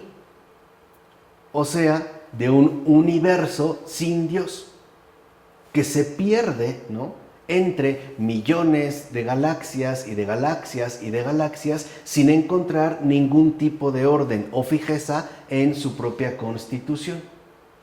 Además, nosotros sentimos que está cambiando constantemente, o sea, está evolucionando. Y por eso mismo la inmensidad y la evolución destacan sobremanera. O sea, es una especie también de artilugio teórico. Pero, por ejemplo, esta inmensidad del cosmos y del infinito, para mí me remite que hay un Dios muy grande y mucho más de lo que abarca mucho más. Entonces, ¿por qué me va a remitir siempre al caos y a la ausencia de orden? Claro. ¿Por qué no me remite a la verdad, ¿no? Que es, si está tan grande y tan infinito, es la potencia, la fuerza del Creador. Sí, esto es lo que se da, dice Taylor. Pero la experiencia, por ejemplo, que la gente puede tener con respecto a estos hechos, a estas realidades, puede variar. Sobre todo teniendo en cuenta, cuáles son los marcos de comprensión que previamente se nos han transmitido o se nos han comunicado. Por ejemplo, la idea de un universo mecánico que funciona según leyes y que no apela para nada a la referencia a un creador, pues mi experiencia de contemplación real, o sea, de objetividad, por lo menos se vería pues dificultada. Sabemos, ¿no?, que la intervención de la gracia del Señor pues es digamos, no calculable, podría darse en una situación así, pero los condicionamientos con los que llegamos probablemente hagan más difícil este tipo de contemplación. O sea, vamos a decirlo de otra manera. Hoy en día, incluso estos planteamientos teóricos se oponen a la comunión con la verdad. Aunque no sea de una manera netamente directa, por lo menos me parece que sí la fomentan en ciertos desvíos.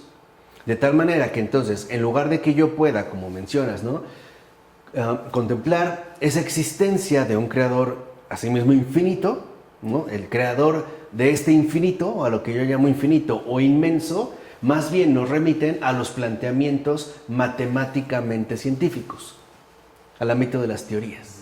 Ahí es donde mi imaginación colapsa. Entonces, cuando me dicen de miles de millones de años, me pierdo. No puedo hacer no tengo una referencia. Entonces lo dejo indeterminado. Y además, como es tan infinito, pareciera que es absolutamente indiferente a lo que a mí me ocurre, que es lo que también Taylor va a sostener en algún momento. Entonces vemos cómo se trata de la forma en que vemos y experimentamos las cosas. Tiene que ver pues con nuestra experiencia, ¿no?, de vida en general. Por ejemplo, los glaciares o las montañas ahora nos hablan de miles e incluso millones de años. Ya no nos hablan de un gesto de creación. Nos hablan, en pocas palabras, de un cálculo matemáticamente datable, de una datación. Entonces, si lo vemos cuando encuentran un fósil, incluso un fósil, ni siquiera dicen, mira, esto también lo hizo Dios, aunque lo haya creado de otra manera y después evolucionó.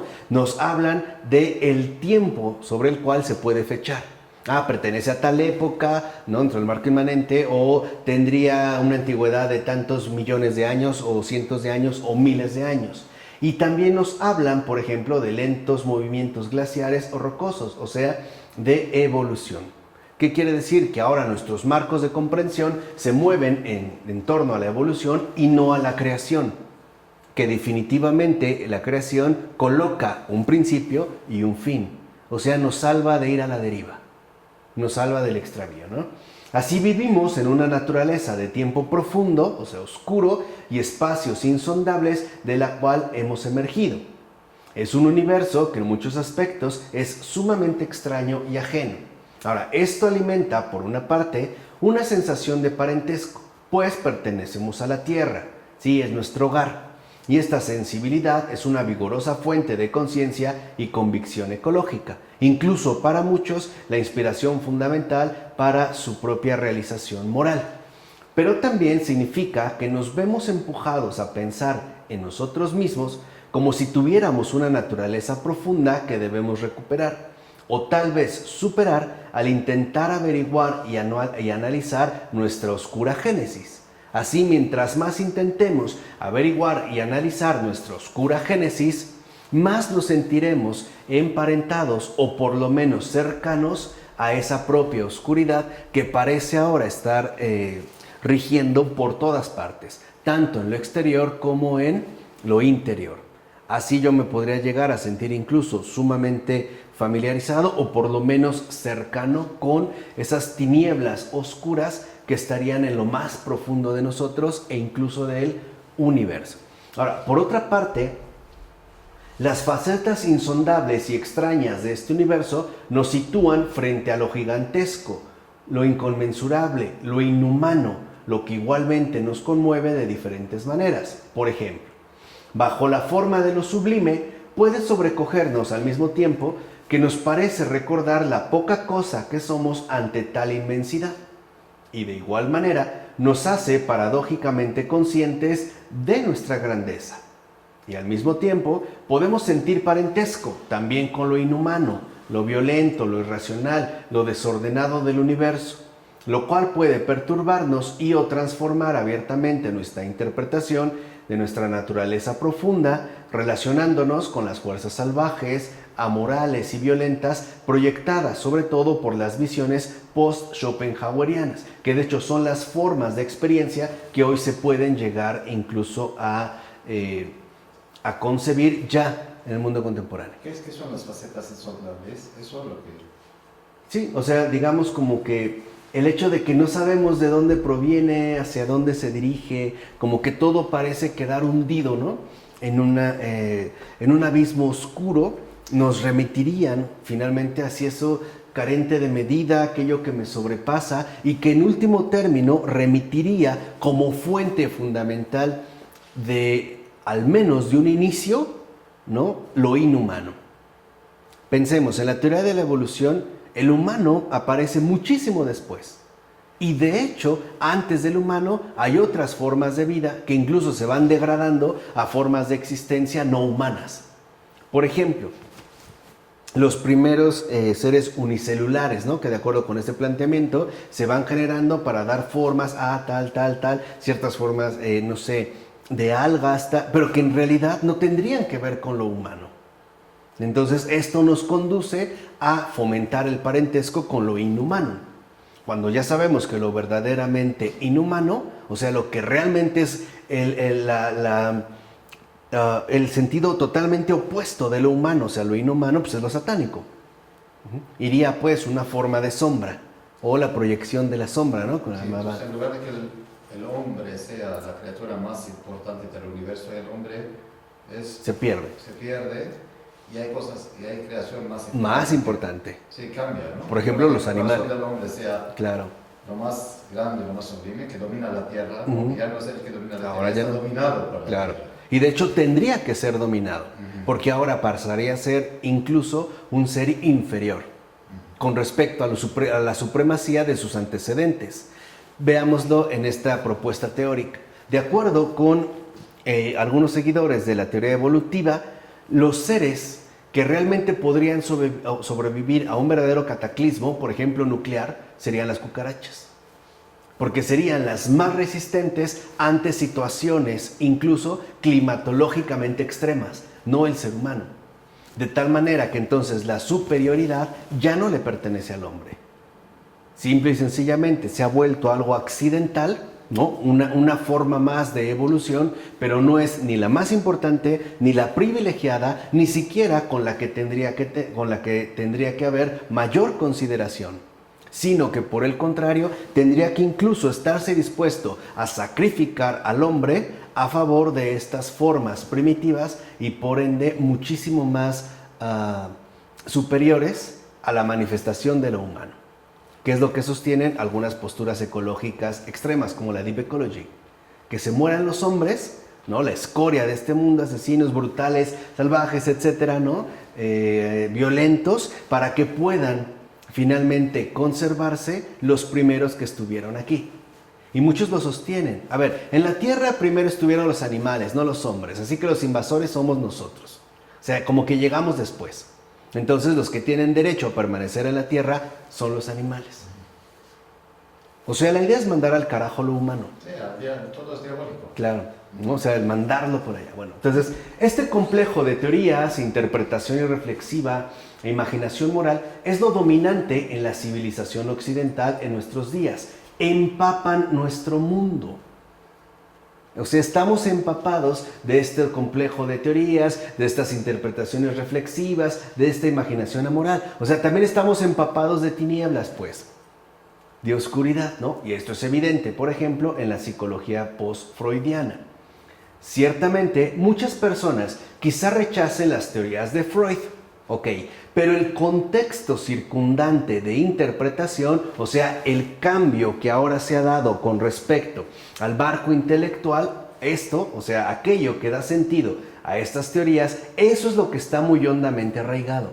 Y eso es en lo que nosotros estamos indagando. O sea, la idea de naturaleza profunda que hemos perdido de vista y que puede resultarnos difícil de recuperar.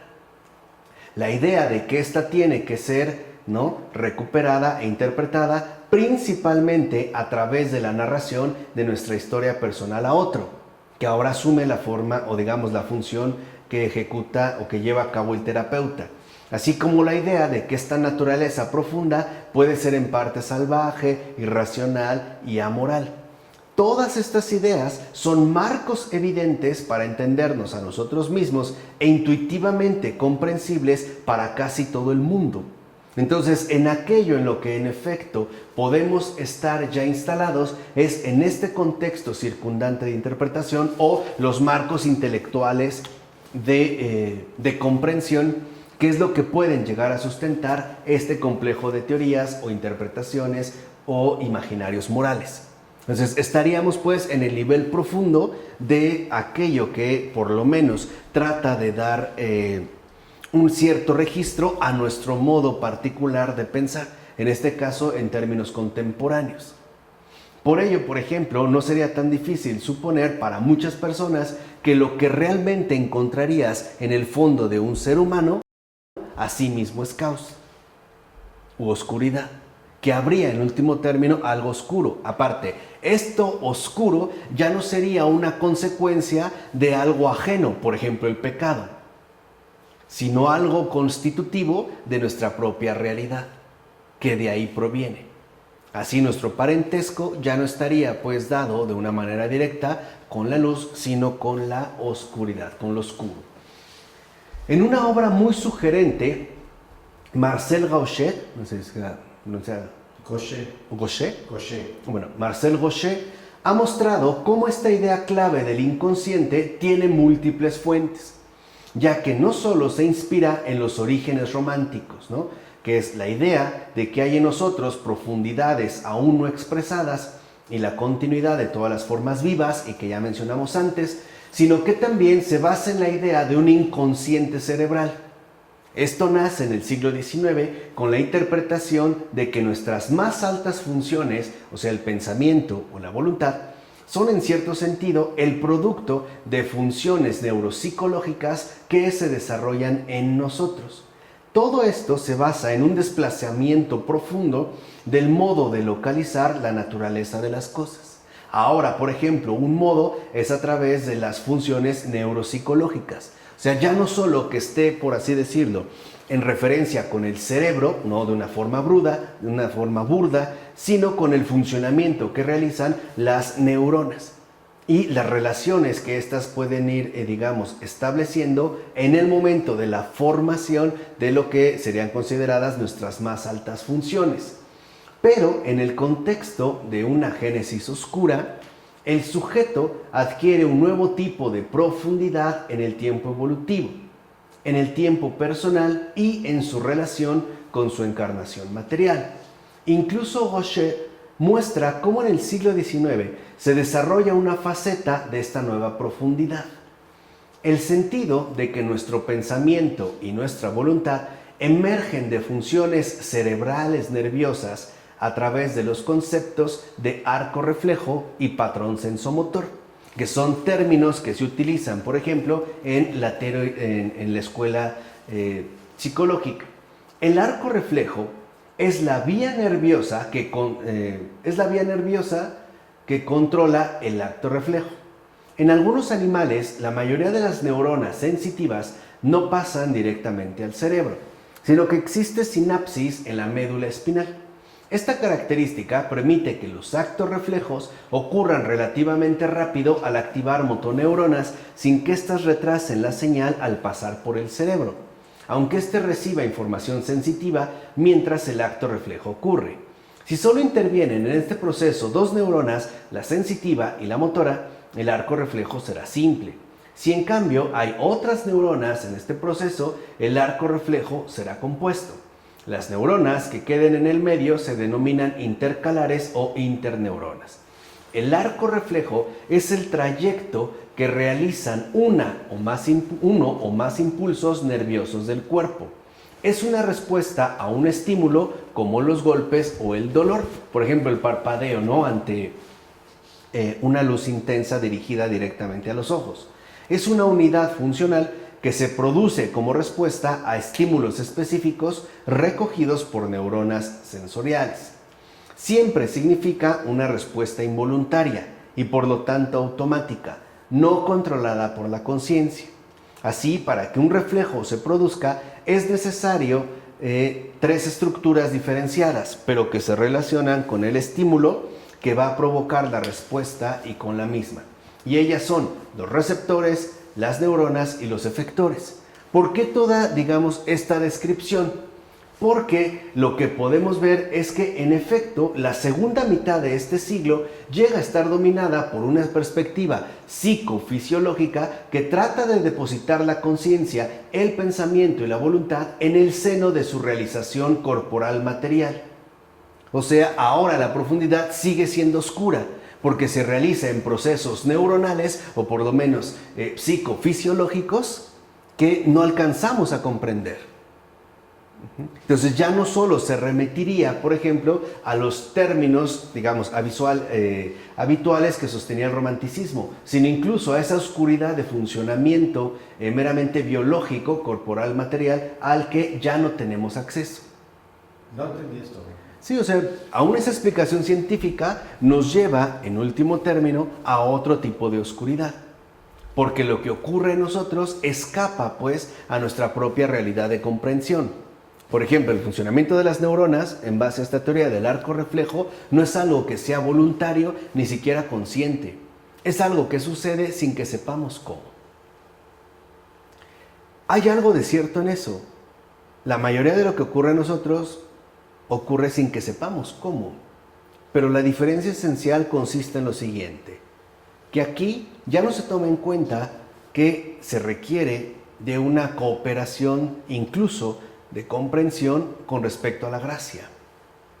Aquí se trata de hacer mediante un funcionalismo de tipo psicofisiológico que se rige por sus propias leyes que nosotros no podemos desentrañar. O sea, mientras uno lo tratan de hundir en una oscuridad meramente natural, ¿no? Como el funcionamiento neuronal psicofisiológico, otros lo tratan más bien, ¿no? de reubicar a la luz de la presencia sobrenatural, de la gracia que obra. Entonces, mientras en un caso se perdían, ¿no? en este oscuro génesis, aquí también hay una oscura génesis porque no sabemos realmente, dentro de este posicionamiento, el porqué de este tipo de funciones que realizamos. Aunque se hable de un mecanismo cerebral o de una especie de actividad cerebral. A final de cuentas, se considera que ahí hay algo que nosotros no podemos acceder.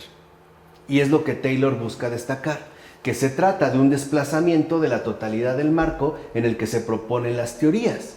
Y en esto, dicho sea de paso, radica la más profunda consecuencia del positivismo del siglo XIX, ya que dichos marcos definen lo pensable y por ende qué preguntas hay que formular.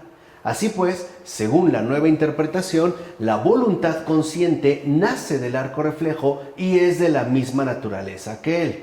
Por ende, más que una teoría, y eso es muy importante en estos tiempos, esta perspectiva define un conjunto de problemas difíciles y en conflicto con los que todavía hoy seguimos lidiando. Por ejemplo, si vemos que una persona tiene algún tipo de problemas conductuales o algún tipo de problemas emocionales, por lo regular entenderemos esta situación en los términos que postulan estos nuevos desplazamientos de los marcos de comprensión. O sea, diríamos que está mal de la cabeza o que tiene un funcionamiento por lo menos cerebral cuestionable, lo cual involucraría llevarlo a hacerle ciertos estudios. En principio pensaríamos ya de esa manera, porque no son solo, vuelvo a repetir, los contenidos intelectuales los que han cambiado, sino los modos en el cual pensamos acerca de las cosas.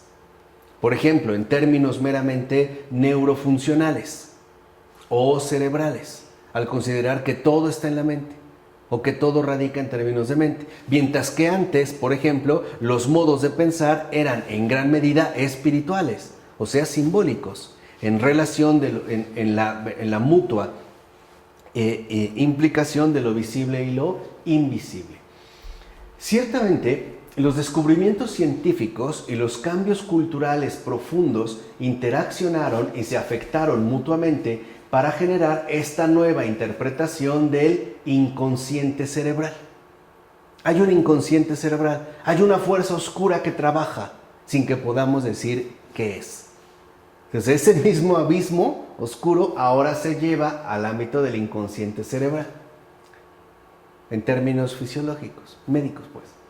Nuestra idea de la profundidad del sujeto, opaco para sí mismo, locus de procesos inconscientes y en parte impersonales, o sea, naturales, que debemos tratar de encontrar en la inconmensurable época de una oscura génesis evolutiva nacida de lo prehumano, tanto dentro como fuera. ¿No? Este sería, digamos, como el referente histórico. Al mismo tiempo, el significado moral de la naturaleza se deja sentir también con claridad y de forma generalizada. El sobrecogimiento ante la naturaleza salvaje, la idea de parentesco o afinidad y la preocupación ecológica por la naturaleza, el deseo de renovarse abandonando la ciudad y visitando la naturaleza o viviendo en el campo, ¿no? Todos ellos son rasgos de nuestro mundo actual. Si bien es cierto que no todo el mundo comparte dichos rasgos, pues siempre hay opositores, pero no obstante todo el mundo los comprende. De hecho, viajar a la hermosa campiña o a las montañas o a playas o espacios naturales se ha vuelto algo casi universal en nuestra cultura. Y no hay clases o grupos donde montones de personas no vayan o por lo menos no quieran ir, al grado de que hoy se habla, por ejemplo, de ecoturismo, porque es la manera en la cual nosotros identificamos este recordatorio de nuestro ámbito prehumano, o sea, nuestra génesis, oscura génesis evolutiva nacida de lo prehumano, un retorno a la naturaleza, simplemente como una vía ya no solo de mero entretenimiento, sino de reconexión con nuestras raíces más profundas. En América del Norte, por ejemplo, hay millones de personas con segundas residencias en el campo. Ahora, tanto internas como externas, o sea, tanto en los propios Estados Unidos de Norteamérica como en otros lugares del mundo. ¿Por qué lo ven como esta reconexión con sus raíces más profundas? Incluso hasta parece, ¿no?, que una persona que se va a su casa de campo se vuelve más meditativa, más sensible, ¿no?, porque estaría volviendo a sus verdaderas líneas de procedencia, ¿no? Estaría otra vez como reencontrándose con su origen. Ahora, lo más elocuente de todo, la necesidad de huir de la ciudad abarrotada y conflictiva y de regresar al contacto con la naturaleza ha dado lugar a la creación de barrios residenciales bien acondicionados para satisfacer estas exigencias, ¿no?, que son de los, digamos, edificios más, por lo menos promovidos dentro de los entornos urbanos, ¿no?, desarrollados. Ahora podemos ver entonces cómo el imaginario cósmico alimenta y nutre la propagación del materialismo. En realidad, los materialistas suelen tener problemas para imaginar cómo no podría ser así. Más adelante explicaremos este límite de la imaginación materialista. Eso no lo entiendo. Claro, él nada más va diciendo que en efecto, este nuevo imaginario cósmico lo que propone es la propagación del materialismo. Por ejemplo, la construcción de estas segundas residencias, ¿no?, de descanso o de campo, y que además han promovido, por ejemplo, la creación de nuevas fuentes materiales de compensación con respecto a la necesidad que tenemos de retornar a la naturaleza, de este retorno a la naturaleza. O sea, también han fomentado, por ejemplo, un materialismo incluso empresarial o ecológico y la necesidad de nuevos espacios o de abrir espacios que nos permitan recordar nuestra oscura génesis. ¿De dónde venimos? De la naturaleza. Por ejemplo, ¿a dónde vamos? ¿No? Incluso cuando avienten mis cenizas, ¿Hacia dónde? No se sabe. Ahora, baste con destacar que el vínculo del imaginario cósmico con el materialismo está suficientemente claro. Incluso las teorías evolucionistas son por demás compatibles con el modelo materialista. Por ejemplo, en la medida en la que las nuevas especies se han ido generando, ¿no? Dando, digamos, cabida a formas netamente materiales.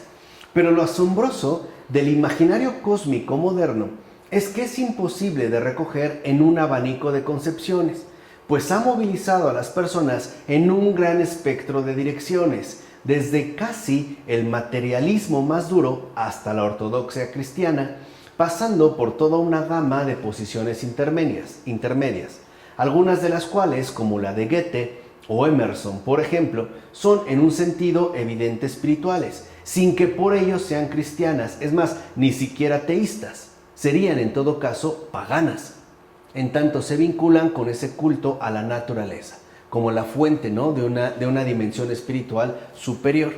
Así, el rasgo sobresaliente del imaginario cósmico moderno no es que haya promovido el materialismo o permitido que las personas recuperen una perspectiva espiritual más allá del materialismo para regresar, por así decirlo, a la religión, pese a que haya conseguido ambas cosas. Tanto, por un lado, personas que se sientan como abrumadas, ¿no?, por el extremo materialismo o el consumismo materialista de estos tiempos y que busquen alternativas mucho más, ¿cómo le llaman hoy?, sustentables de vida, ¿no?, incluso con un halo de espiritualidad o por lo menos de vocación moral superior, o aquellos que en efecto se han sensibilizado a lo mejor ante el avance imparable de este materialismo a grandes rasgos, lo cual no necesariamente significa que haya permitido que las personas vuelvan a la religión, sino a estas posturas intermedias que, como ya lo habíamos mencionado antes,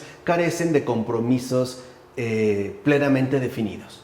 No una persona que diga que no consume tal cosa porque degrada el medio ambiente y que permite los productos orgánicos, por ejemplo. En estas estas posturas intermedias ciertamente espiritualizadas, ¿no?, como al menos que manifiesten una especie de vocación superior. Más bien, no, el hecho más importante, dice Charles Taylor, acerca de dicho imaginario cósmico y qué es lo que nos interesa tener en cuenta para nuestra actual indagación, es que ha abierto un espacio en el cual las personas pueden deambular entre todas esas opciones y sus respectivas inmediaciones sin tener que aterrizar clara y definitivamente en ninguna. O sea, iríamos como a la deriva, sin poner un pie firme en alguna postura. Se evaden pues los compromisos definitivos. Podemos andar pues, ¿no?, como a la intemperie.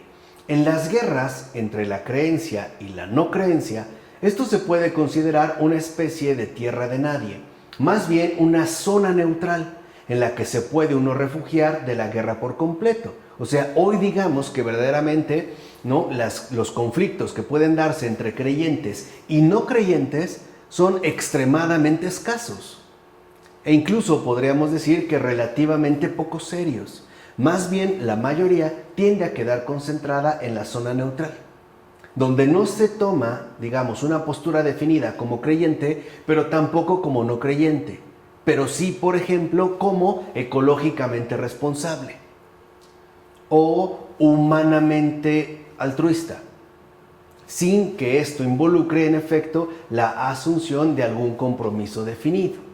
De hecho, esta es parte de la razón por la que, pese a los esfuerzos de algunas minorías fervorosas, por ambos lados, no creyentes y creyentes, la guerra entre la creencia y la no creencia está perdiendo fuerza constantemente y cada vez más en la civilización moderna, porque se ha neutralizado a partir del incremento de la zona neutral, donde pueden caber todos y cada uno de los miembros que configuren, por ejemplo, una sociedad cualquiera.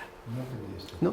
Sí, o sea, el punto es que, digamos, dentro de todas estas aperturas se ha abierto un espacio intermedio, que es una de las convicciones de Taylor. Entonces, la mayoría de las personas, por ejemplo, no se declara a sí misma ni se identifica como una persona ortodoxa creyente, pero tampoco con una persona ortodoxa atea, vamos a decirlo, ¿no?, en la ortodoxia del ateísmo, sino como una persona espiritualmente indefinida, que cree, pero no en alguien, no en el Dios de la religión, por ejemplo, ¿no? Pero que tampoco se decide a tomar una postura en concreto por una u otra. Que de hecho es esta zona neutral, por así decirlo, el campo fértil en el cual se ha logrado cada vez incubar más lo que mencionamos, ¿no?, en 2 sesiones anteriores de Charles Taylor, y es justo la estrategia del pluralismo, donde todo cabe. Entonces, el conflicto entre compromisos definidos se debilita, de tal manera que entonces, en pocas palabras, la mayoría de nosotros estamos terminando siendo tibios, ni fríos ni calientes, y eso es lo peor de todo. Vamos a dejarle hasta aquí. En nombre del Padre, del Hijo, del Espíritu Santo. Amén.